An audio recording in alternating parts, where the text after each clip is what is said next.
Susie Mustarda from DogWise, welcome back. Thank you. I need to read this letter out to you. Susie, thank you so much.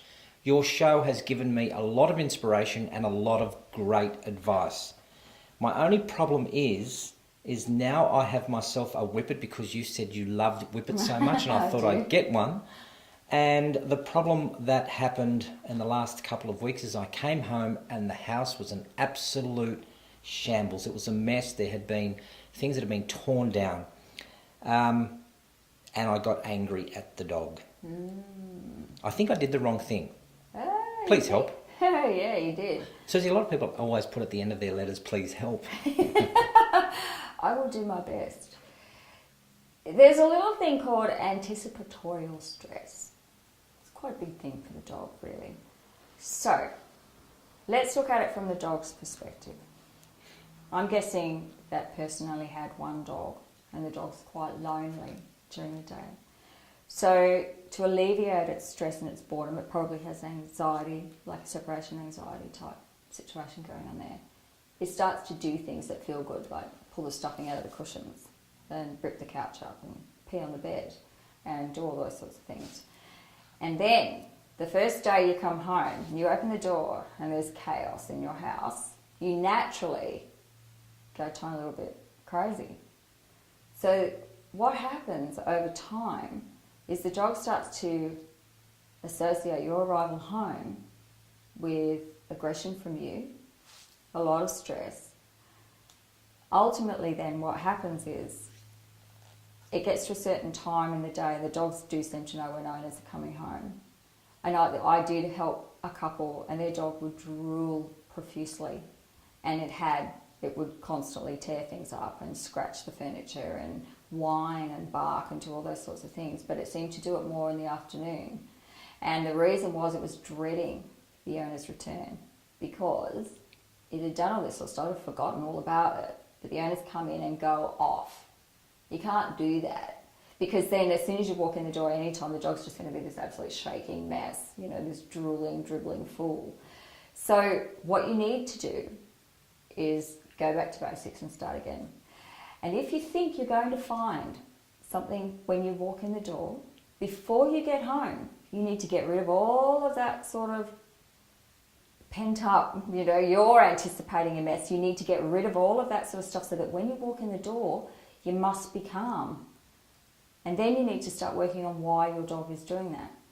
Sometimes it's as simple as if you can see your way clear of a second dog and it's got companionship and everything else is normal apart from this separation anxiety, then sometimes that's a great fix. But if there's other times, it might be that you just need a dog walker to come in, take the dog out during the day for you, take it for a nice long walk, make it tired, it's not stressed, it doesn't need to be doing that. Give it something to do. Maybe it needs a big raw meaty bone during the day for it to chew on. Maybe it needs a different kind of toy. But you can't just walk in the door and yell at your dog. It's anticipating that, it gets stressed, and then it becomes this horrible vicious cycle. But I guess from a human perspective, if we don't scold our child in such a way that we can put them in a corner for 5 minutes to teach them some new behaviours, aren't we then rewarding the dog if we come home and we see the mess and we just leave the dog alone? Well, if you can catch the dog doing it, sure, that's a totally different thing.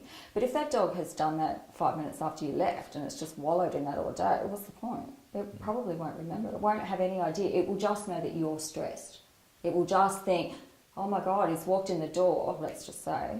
I'm anthropomorphizing, but let's just say you've walked in the door and you're angry. They sense that. And so then from now on, they sense you coming home and they set up their own level of stress and anxiety, and that's usually the drooling. Some dogs will pee and poo. They get so upset, and that's terrible. When they get to that point, that dog needs help, serious help, really needs serious help. I actually had a really good friend who's the husband used to work at in a restaurant, and the dog used to pee on his desk. Used to poo on his desk. Yeah. Why would he do that? They didn't get along very well. It's a very interesting scenario for me. It was mildly amusing, but not for them, obviously. That particular man and that dog, he didn't particularly like that dog. And sometimes I wonder that that dog knew that that was that guy's desk and it's just showing what he thought of him. I don't know. You know, those sorts of things with eliminative behaviours are a whole class of their own. Why dogs poop where they do. But that was a dog that lived in a unit, and it wasn't set up very well for that dog to be able to take itself outside and go to the toilet.